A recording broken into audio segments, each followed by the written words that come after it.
करण्यात आली आहे। ठाण्याच्या कासारवडवणी भागातून हल्लेखोराला अटक करण्यात आली आहे। मोहम्मद आलियान याने सैफवर हल्ला केला असा पोलिसांचा दावा आहे। आरोपीने सुरुवातीला आपलं नाव विजय दास सांगितलं। पकडलं जाण्याच्या भीतीने आरोपीने नाव बदलून सांगितल्याची माहिती मुंबई पोलिसांकडून देण्यात आली आहे।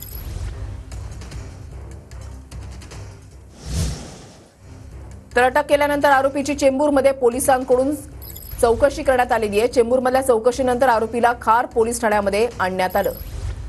मुंबई पोलीस सकाळी 9 वाजता म्हणजे अगदी काही वेळातच पत्रकार परिषद घेणार आहेत। सैफ अली खानवरच्या हल्ला प्रकरणासंदर्भात पोलीस या पत्रकार परिषदेच्या माध्यमातून माहिती देतील। पोलिसांच्या कारवाईचे TV9 कडे एक्सक्लुझिव्ह दृश्य आहेत। अटक केल्यानंतर आरोपीला चेंबूरमध्ये आणण्यात आलं। चेंबूर पोलीस स्टेशनमध्ये सुरुवातीला त्याची चौकशी झाली आणि त्यानंतर त्याला खार पोलीस स्टेशनमध्ये आणण्यात आलं।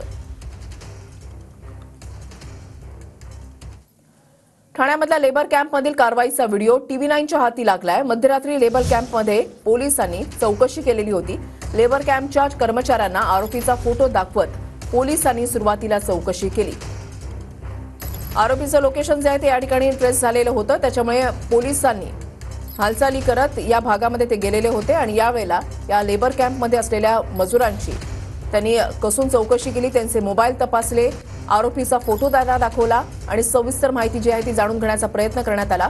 मध्यरात्रीच्या वेळेला कशा पद्धतीने ही कारवाई झाली त्याचं एक्सक्लुझिव्ह फुटेज जे आहे ते TV9च्या हाती लागलेले आहे। हीच ती दृश्य आहेत ज्या वेळेला पोलिसांकडून संपूर्ण चौकशी जी आहे ती केली जात होती। लेबर कॅम्पमध्ये ज्या ठिकाणी या कामगारांच्या मजुरांच्या राहण्याची व्यवस्था, त्याच्या पाठीमागे एक जंगल सारखा परिसर आहे, त्या जंगलामध्ये त्या परिसरामध्ये आरोपी जो आहे तो लपलेला होता। सैफ अली खानच्या हल्लेखोराला ठाण्यातल्या जंगलातून बेड्या ठोकल्या। सैफच्या आरोपीला मध्यरात्री 3 वाजता ठाण्याच्या कासारवडवली भागातून अटक केली आहे। ठाण्याच्या लेबर कॅम्प जवळ जंगलातून आरोपीला बेड्या ठोकल्या। लपण्यासाठी आरोपीनं अंगावर झाडाची पानं आणि गवत पांघरलं होतं। 200 पोलिसांच्या पथकानं सापळा रचत आरोपीला अटक केली आहे। आरोपीला मध्यरात्री 3:30 वाजता चेंबूर पोलीस ठाण्यात आणलं। चेंबूर नंतर आरोपीला पहाटे 4 वाजता खार पोलीस ठाण्यात आणलं। तर आरोपी पश्चिम बंगालच्या नदिया जिल्ह्यातील असल्याची देखील माहिती मिळते। 2 दिवसांच्या शोध मोहिमेनंतर पोलिसांनी आरोपीला बेड्या ठोकल्यात। मध्यरात्री कशा पद्धतीने कारवाई करण्यात आली याचे प्रत्येक अपडेट्स आपण TV9 मराठीवर पाहताय। 3:30 वाजता या आरोपीला अटक केल्यानंतर त्याला चेंबूर पोलीस स्टेशनमध्ये आणण्यात आलं। सर्वच अनुषंगानं आता पोलिसांकडून तपास जो आहे तो सुरू आहे आणि चौकशी त्याची केली जाते आणि अगदी काही वेळातच मुंबई पोलिसांची पत्रकार परिषद सुद्धा होणार आहे। सैफवर हल्ला करणारा ठाण्यामधील हॉटेलमध्ये वेटर म्हणून काम करायचा। पोलिसांनी आरोपीचा शोध कसा घेतलेला आहे ते आपण पाहताय। पोलिसांनी आरोपीचं मोबाईल लोकेशन ट्रेस केलं। आरोपी हॉटेल जवळील निर्जन रस्त्यावर झाडांमागे लपून बसला होता। पोलिसांनी जंगलाचा परिसर चारही बाजूनी घेरला आणि आरोपीला पकडलं। मुंबई आणि ठाणे पोलिसांनी शोध मोहीम राबवत आरोपीला बेड्या ठोकल्या। आरोपी काही महिन्यांपासून बेरोजगार होता अशी माहिती आहे।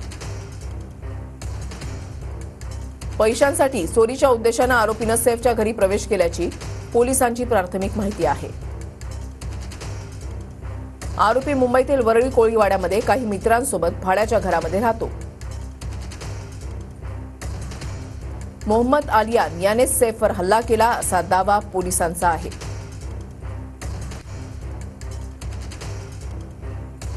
सैफवर हल्ला केल्यानंतर या आरोपीचे वेगवेगळ्या ठिकाणाचे सीसीटीव्ही फुटेज सुद्धा समोर आलेले होते। ज्या वेळेला सैफ ज्या ठिकाणी ज्या इमारतीमध्ये राहतो त्या ठिकाणचं सीसीटीव्ही फुटेज सुद्धा समोर आलेलं होतं आणि त्याच्यामध्येच आरोपीचा चेहरा जो आहे तो कैद झालेला होता। पोलिसांनी त्या अनुषंगानं तपास जो आहे तो सुरू केलेला होता, चौकशी सुरू केलेली होती, जबाब नोंदवायला सुरुवात केलेली होती। त्यानंतर आरोपीचं लोकेशन हे वसई विरारमध्ये आहे, प्रभादेवीमध्ये आहे अशी माहिती मिळत होती आणि दादरमधल्या एका मोबाईल शॉपमध्ये त्याने एक हेडफोन खरेदी केलेला होता आणि या दुकानाच्या बाहेर असलेल्या सीसीटीव्हीमध्ये सुद्धा त्याच्या हालचाली ज्या आहेत त्या कैद झालेल्या होत्या।